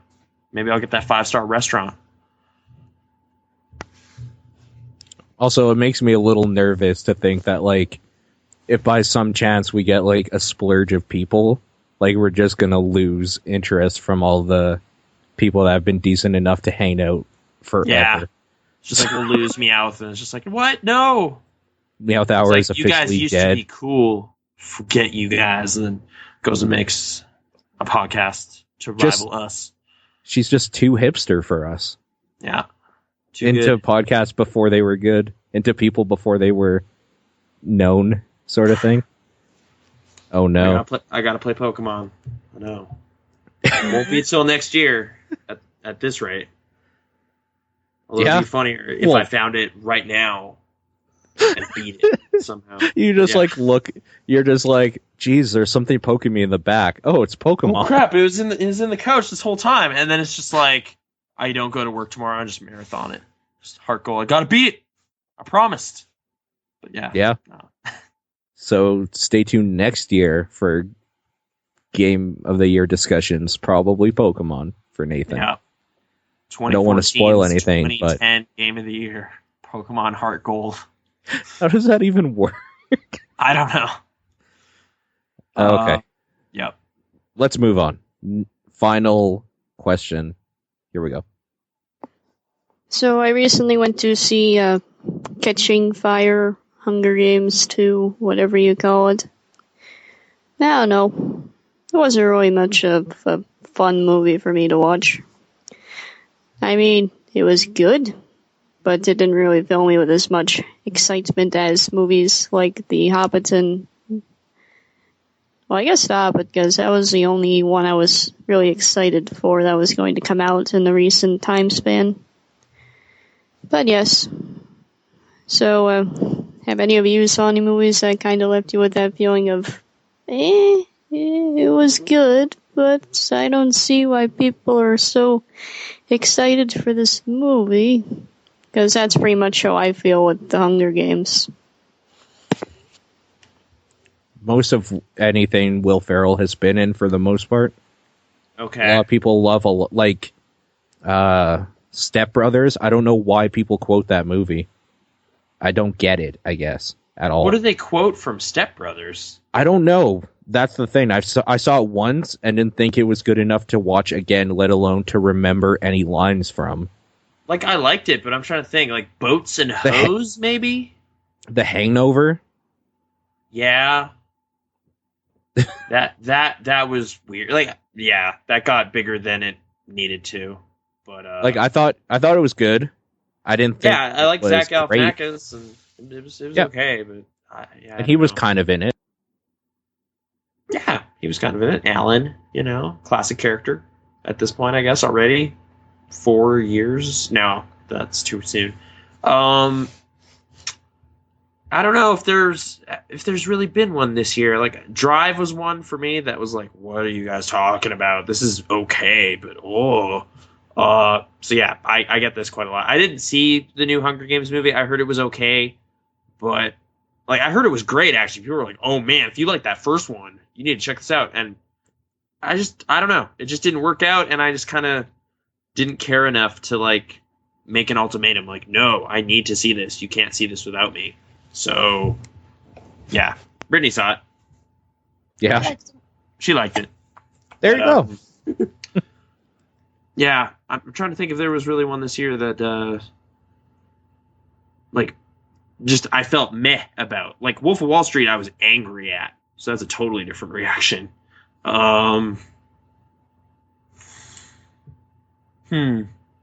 Yeah, I think this year I finally got to the point where, like, if I really just didn't care going in, I wouldn't see it.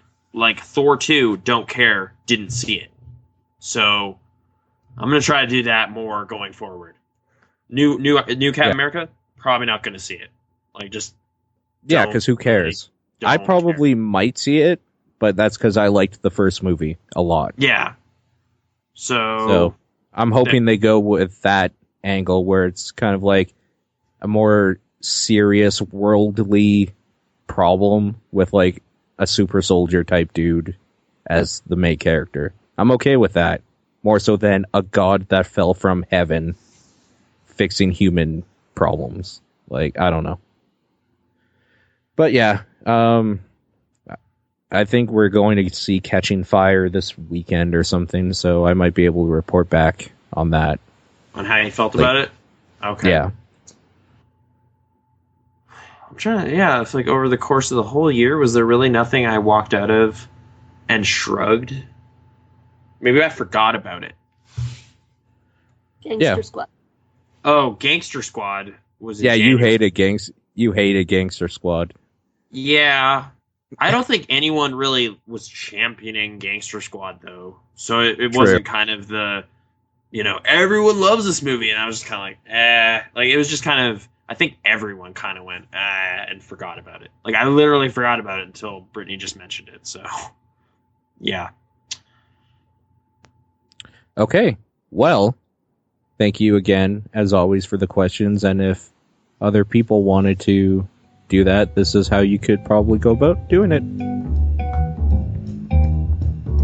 Got a question or comment for the show? You can email us at podcast@pixelresponse.com or leave a voicemail using the voicemail feature on the right side of the main page. On Twitter, you can reach Nathan at Krasnor and Paul at Exposure. Be sure to check us out on Facebook at facebook.com/thepixelresponse and visit pixelresponse.com for more. It's that simple. It looked Sure like you were is. about to say something that you remembered, maybe a movie. I remembered actually a TV show I started watching this week, but I think it's a little early to report. But it's still kind of interesting, so I'll just go ahead. It's called On the Air, and it is a series that was canceled really, really quickly that David Lynch worked on in 1992. Okay. And I guess I'm a big David Lynch fan, so this might not be of interest to pretty much anybody. And judging by the number of YouTube views, a lot of people don't care. But I'm still just like, oh wow, I didn't know this existed, and now I'm able to watch all of it. I need to watch this, and I'm finding parts of it kind of awesome, and just kind of like a context of David Lynch's stuff, and like there's a lot of people from Twin Peaks in it that is just like, oh, weird. Like, it's just like, it makes season 2 of Twin Peaks make more sense to me, because it's like, oh, they were already busy working on a new idea. Like, they didn't care for most of it, you know? Like, it's helping my own personal timeline of David Lynch's career. And it is a dumb, like, 23-minute, like, sitcom comedy, but it's really dumb and weird in the way David Lynch and Mark Frost do things. So, yeah. At the very least, like, the first episode is directed by David Lynch and has some very Lynch moments in it. So I was like, I feel I've already gotten kind of something out of that. And yeah, it's just on YouTube. Like, it started going around on some movie blogs and stuff. It's just like, oh, weird, this is on YouTube. And that's where I caught wind of it. And it's just like, oh, sweet, I'm going to watch all this right now. Suspect 29, I think, is the channel. Suspect with a K. So. Oh, edgy. Yeah. Cool on that guy for having it. It's like got some manner of Asian subtitles on it. But I don't know how he has all of it, because like the first 2 episodes aired. The third one got preempted like in most of the territories in the US, and after that the other 4 episodes never aired anywhere. Well, in its initial run. So I guess it must have aired in like Japan or something eventually. But yeah, I don't know. It's a weird thing. It was just like, it's like I found a video artifact that I didn't know existed from like 20 years ago. It's just like, oh wow, we unearthed like the secret bonus stuff from Twin Peaks. And I'm just like, oh. So, yeah. Can I recommend you a show to check out that's on Netflix? Yeah. It's called Misfits. Okay. Yeah. Just check it out. Is it animated, or do you not want to tell me what's about? Okay. Oh, it's a show about a bunch of degenerate kids get superpowers while they're doing community service and basically become weird superheroes. Like, not superheroes so much, but they have powers and they are trying to kind of cope with that sort of thing. And other people have gotten powers from this like lightning storm or something that happened as well. So they're kind of going head to head with some weird characters that like can do weird things. And some of the superpowers are just kind of lame. I don't know. It's good. I don't know if it was BBC or Channel 4. It was one of the UK type series. So like each season is only like 6 episodes or something, but they're the 40-minute long ones. I think you might enjoy it. But either way, you should watch it whenever you have a chance, because I think the Spaghetti Cast guys want to do a spoiler cast, and they would like us to come on if we've seen all of it. How much is there? Sorry, like, did you say how many episodes? Season 5, I think, is the last one, and the last episode aired in December here, or something, like at the beginning of December, and each season has 6 or 7 episodes or something. Oh, okay. It's a UK based show, so each season is short. Okay, but yeah, so kind of like like how I watched 3 seasons of IT Crowd in like a week because it's 18 episodes, or like a season in like a day. Yeah, if you're dedicated, yeah. So okay, yeah. Also, how do you feel about doing like a movie club sort of segment where like we could just be like, watch this for the next week and we can talk about it?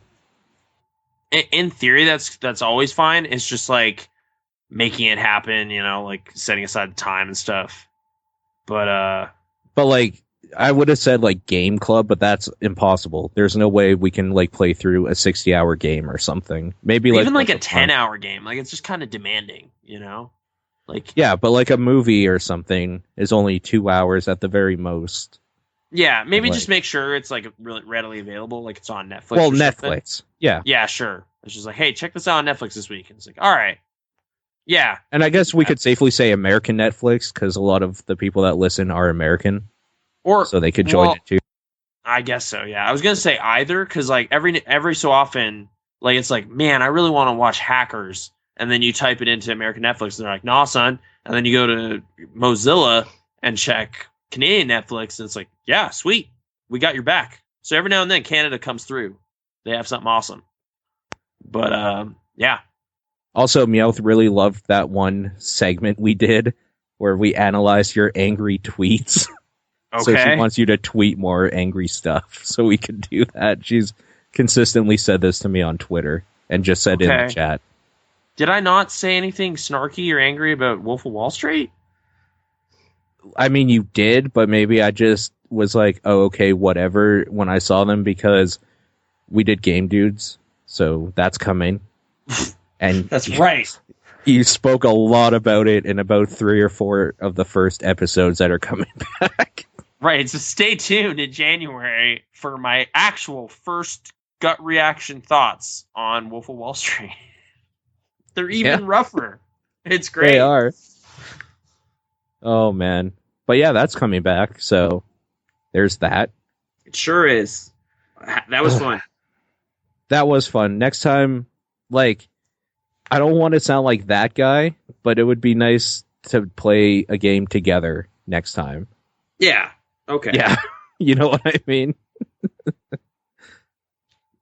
We will have to do Silent Hill 2 now, though, because I think the reason why we chose Silent Hill 1 is because you hadn't played any of them except for Shattered Memories.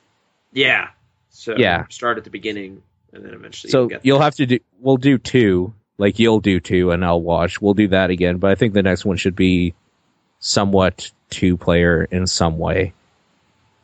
I think. Like a proper co-op thing, or like play some Monaco, or get some Payday on or something. Sure, I guess. Get our Gary's mod going. Yeah. And of course, get in the D. Also, some of the achievements in Spelunky demand multiple players, so if you want to go down that path. I think I'm at a point now where if we catch me at a good time where I want to be serious about it, we could do a really good playthrough. Okay. Because I feel confident in what I can do in that game. It's just that when I start playing with other people, I kind of just want to fuck with them. So it's like, I had 3 on the spikes. Bleh. Yeah. See, you're already mad talking about it again. Yeah. Pretty angry. Oh, man. But yeah, that is the end of 2013. Do you want to say anything in closing about the year?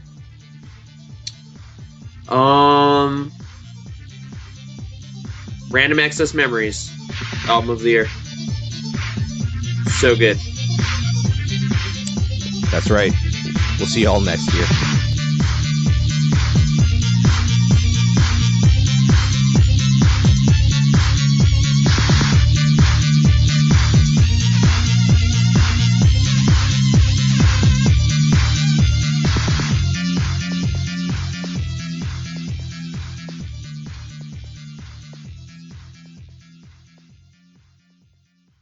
Life finds a way. It sure does, Jeff. Sure does.